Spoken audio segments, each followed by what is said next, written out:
There's a picture that I remember seeing as a boy of my grandfather. His name was Tony Melton. I never got a chance to meet him. Tony Melton, the bigger one, was 39 when he died, and my dad was 15. I'm 38 this year. Everyone says I'm like Big Tony in almost every way. I hope not in every way. That would mean I have 1 year left. There is another way that I am not like my grandfather. This picture that I saw, I've not seen it since, but I remember seeing it when I was a teenager. He was mowing his lawn. It's become a little bit of a trope to talk about how the previous generations would dress up to mow their lawn. But that's what he did. He had his iron pants and his white short sleeve shirt and his hair perfectly combed. And he was out there mowing his lawn in Covina, California. It's just become a picture of just how much that I don't perceive myself to be like him, despite what everyone says. He was a great man. I've often thought about silly things like why we don't dress the way we usually did, the way we once did. Why don't I dress like Big Grandpa Tony? Interestingly, as of 2022, only 10% of current businesses have a dress code. That's very different from even in the late 90s. One of the most significant statistical things I've seen from COVID was that there was an 80% rise in the purchase of sweatpants and a 75% drop in the purchase of suits. Now, this sermon is not about dressing more formally. As with most cultural trends, there's a positive and a negative to these things. For instance, I think that modern people are far more leery of dressing up in something false. Our push towards authenticity makes us shy of being whitewashed tombs. But if we were honest with ourselves, we would have to say that our casualness has also lost something. And I'll propose to you that what we may have lost in our sweatpants era is the inability to get ready. The inability to get ready. To have something that you are going to, your presentation to the world, that forces you to get your life in order, to come prepared. 33% of people say that they have gone to the grocery store in their pajamas. So there's something here. What does it mean to get ready? Well, our collect for this week asks that God would help us to be ready in both body and soul. Ready in body and soul. Ready for what? Ready to meet Him. Ready to come face to face with our Maker. And I'm not just talking about death. We actually see the theme of this entire week in the first verse of our psalm. Oh, how amiable are thy dwelling places, thy dwelling place, O Lord of hosts. It's talking about us coming before God every Sunday, every Lord's Day, and being ready for that meeting. And that's what this sermon's about. Coming ready to see God every single week and at the end of our life. There is one thing that our culture still gets ready for, and that is weddings. We are not flippant about weddings. At least that's not been my observation. This is fortunate, because our Bible passage that we're going to discuss today is about getting ready for a marriage banquet. We learn in this passage, Matthew 22, that the consequences are really high for not showing up prepared. And perhaps this presents the need. Because we as a people who struggle to get dressed in the morning, to make ourselves ready for anything, must overcome our casualness with regards to our soul. That's one thing that you can't simply wear your pajamas with. Your soul is of the utmost importance, and we, every Sunday, go to a feast. I'm not talking about putting on fancy duds, but adorning ourselves with holiness that comes out of love for God. So with that, let's jump into our gospel passage. I didn't look it up. Who can find it first? Call out the number of the page where our gospel passage is. 12. Thank you. Page 12. Matthew 22. So, this is a parable, a story that Jesus told so that they would understand the reality of all things.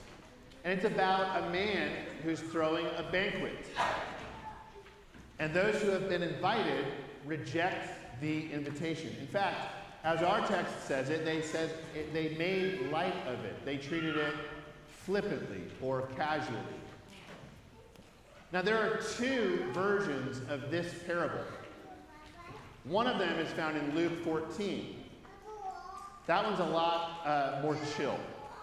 This one is not. Much more severe in its tone. In the first parable from Luke 14, there's a man who hosts a banquet.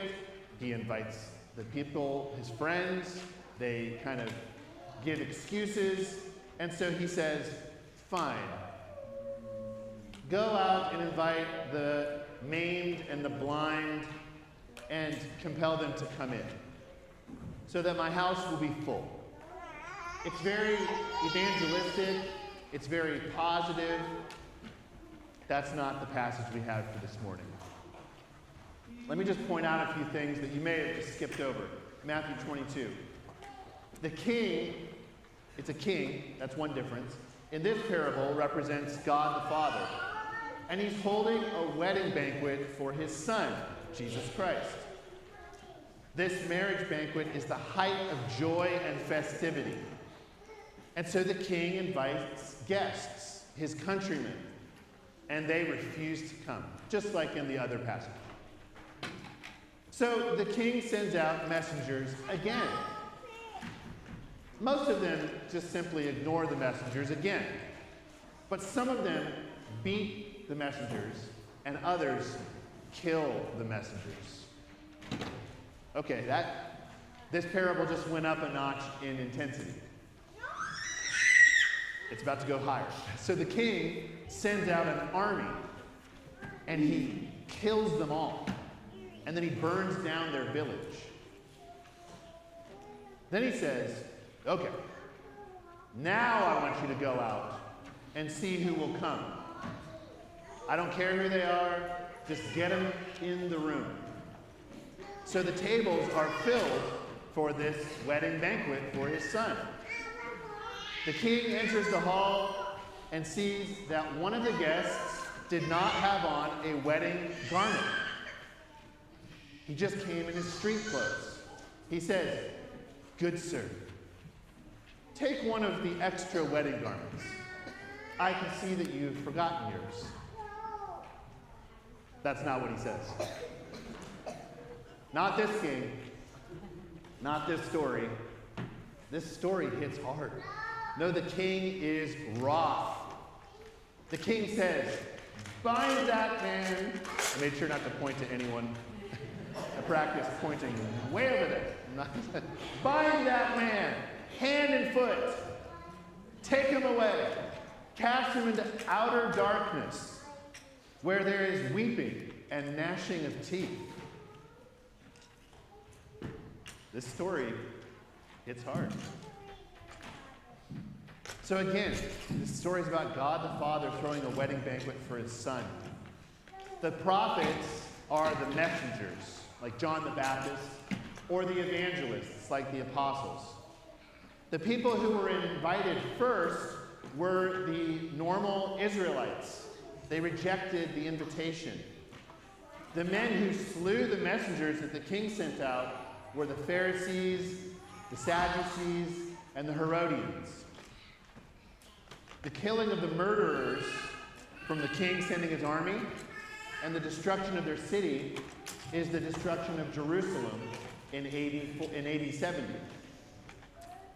But the real question we have for today is, who were all the people that got the second invite? The people that were brought in from the streets. That's us. That's us, the Gentiles. And then the most important question is, who was the man with the wedding garment? Or more particularly, what is that wedding garment? Because I think everyone wants one, right? I want a wedding garment. I don't want to go out where there's gnashing of teeth.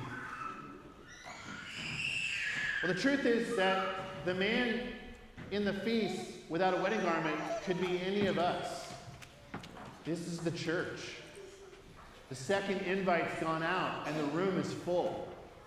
We're all sitting at the feast of the wedding of the Son of the King.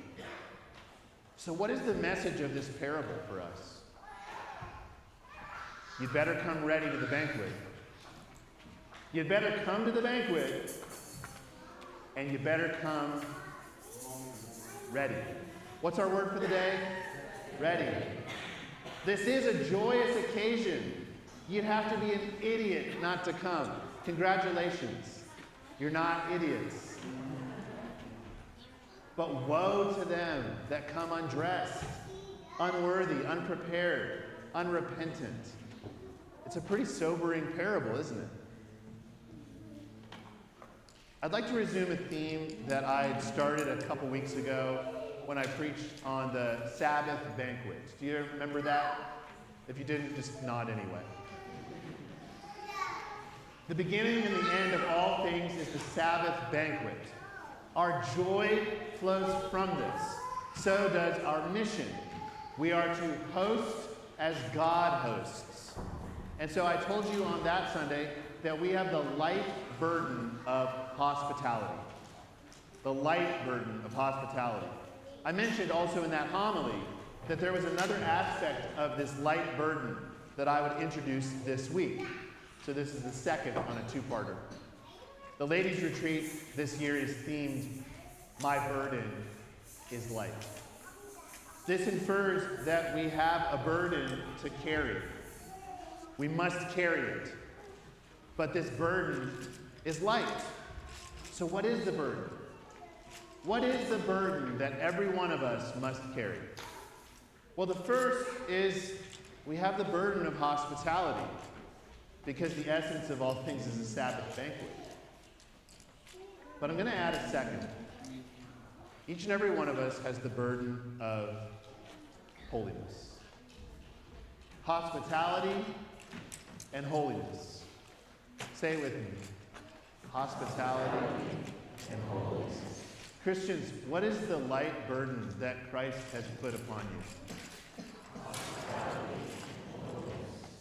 As we see in our gospel today, it is not enough to show up to the banquet. The man without a wedding garment did better, I suppose, than the man who had flat out rejected the hospitality of God. At least he came to the banquet.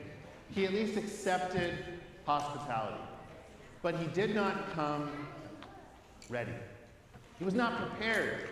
He did not come with a sincere commitment towards holiness. Thus, he was cast out into outer darkness. I want to spend some time clarifying what this wedding garment really is. It's the burden of holiness. But there's a question embedded in this, and I think it's important that you understand it. Is it holiness, or is it an intention towards holiness? Do you have to have your life totally cleaned up before you can come to the Sabbath banquet of God? No. But I want to tell you a story that might clarify what I mean. When I was a sophomore in high school, I went to basketball tryouts. They had a new coach that year, Skip Brock, an absolute legend. And I really, really wanted to play for Skip Brock. But there was a problem. I had to make varsity as a sophomore to play for Coach Brock. And there was another problem. I wasn't that good of a basketball player. In particular, I was not a very smart player. I was a bruiser, a trash man, as they call it in the basketball world. In particular, I would forget all of the plays. And Coach Brock would get frothing mad at me when I would forget the plays. He had this thing that he'd do where he'd pull out his hair and he'd like slap the ball and he'd spit and he's really globulous. Similar front row. You're identifying with me. I never, that whole year, had to buy any hair product. Midway through the tryouts, I was sure that I was not making varsity. In fact, I was so dejected that I didn't even know if I'd make JV. There was another guy at tryouts who was a baller. We'll call him Mike, just because he might listen to the live stream.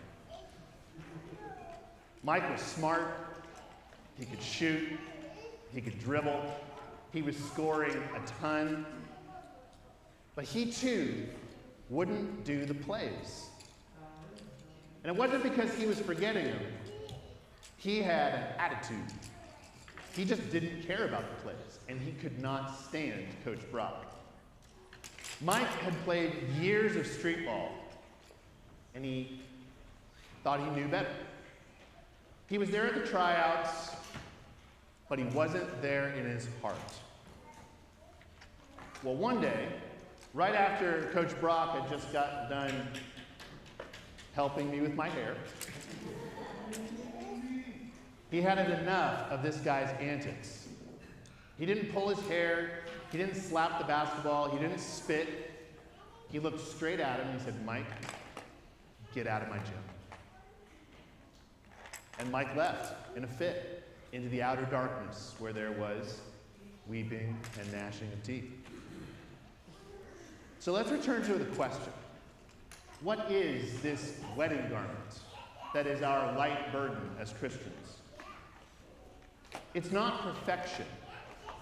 It's intention. It's not flawlessness. It's faith. If the light burdens of the Sabbath banquet are hospitality and, what's the second one? Then you must know that God measures holiness by our readiness in mind and heart to His working in our lives. The wedding garment that God requires is a heart that says, "Coach, I know that I forget all the plays. I'm constantly screwing up. I averaged 2.1 points per game my senior year. I'm just terrible." That was playing almost every minute. Not good. But I want to be here. Help me to learn and to grow. I'm all yours. That's the wedding garment of faith. That's the wedding garment of holiness. The prayer book picks up this image of the wedding garment in the exhortation to Holy Communion. This week, take your prayer book and open up to the order of Holy Communion. You'll find it right there. It's the exhortation. You can probably find it in your prayer books there. It's really long, in the 1662. I'll read to you a portion of it. Eating this banquet is so divine and comfortable a thing to those that we receive it worthily, but it is so dangerous a thing to those who receive it unworthily. My duty is to exhort you in the mean season to consider the dignity of this holy mystery and the great peril of receiving it unworthily. And so to search and examine your own consciences, and that not lightly or flippantly, after the manner of dissemblers or pretenders with God. This is where it gets very particular to our passage this morning. but so that ye may come holy and clean to the heavenly feast in the marriage garment required by God in Holy Scripture. I'll read it again. But so that you may come holy and clean in the marriage garment to the heavenly feast in the marriage garment required by God, and be received as worthy partakers at his table. So let's get practical.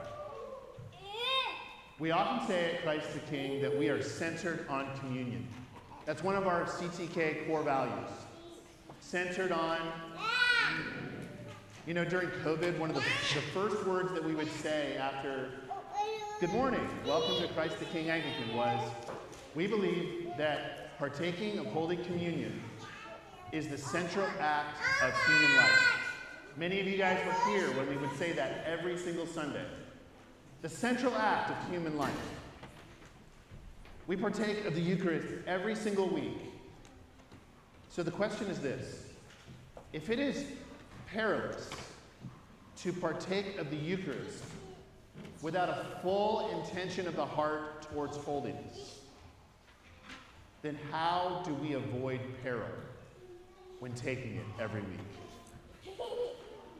If it is perilous to partake of Holy Communion unworthily, then how do we avoid peril when we take it every week?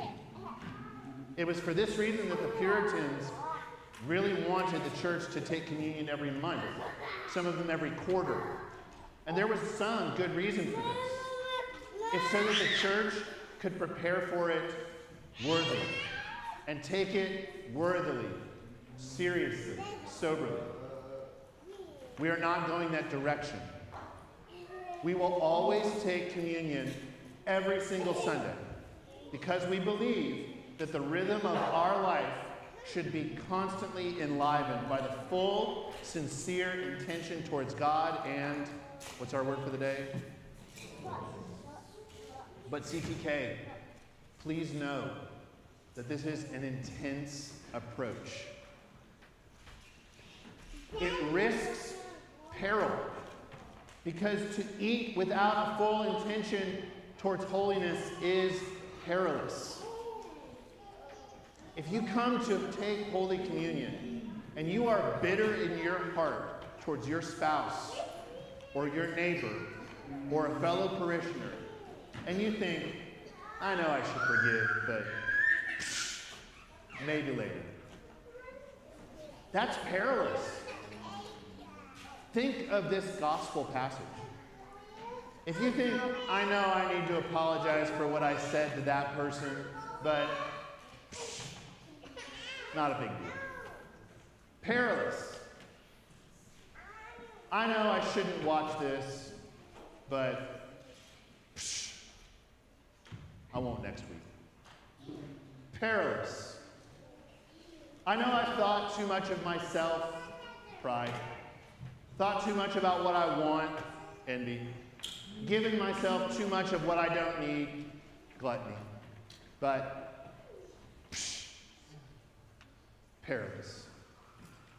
Folks, we partake of the body and blood of Jesus Christ every Sunday. St. Paul says in 1 Corinthians 11 that to take it unworthily is to eat and drink judgment on ourselves. This precious gift that we receive will either bring life or death. There is no blank sacrament. It's never inert. It always has a reaction. Life or death. Just like the invitation to this banquet either meant life or death. It's a dividing line, a sword for all humanity. If you accept the invitation to the feast and accept the food worthily, then the banquet is for you, life and joy. If you reject the invitation or accept it unworthily, it is for you, death and sorrow. So, beloved, let us respond well to the banquet invitation. Let us live always ready to leave our sin behind us. Let us be eager to call our fellow parishioners and our pastors to help us towards our besetting sins. Don't go about it alone. It's perilous. Take it seriously. We don't want to live our lives quarterly or monthly with a full intention towards holiness. We want to lift this light burden of an intention towards holiness with every moment of our lives. But I will leave you with this comfort. Know that this burden towards holiness is light. Not because it's easy. It's terribly difficult. It is light because we are helped by the mighty Spirit of God. He makes us holy. He is the great weaver of beautiful wedding garments. Amen.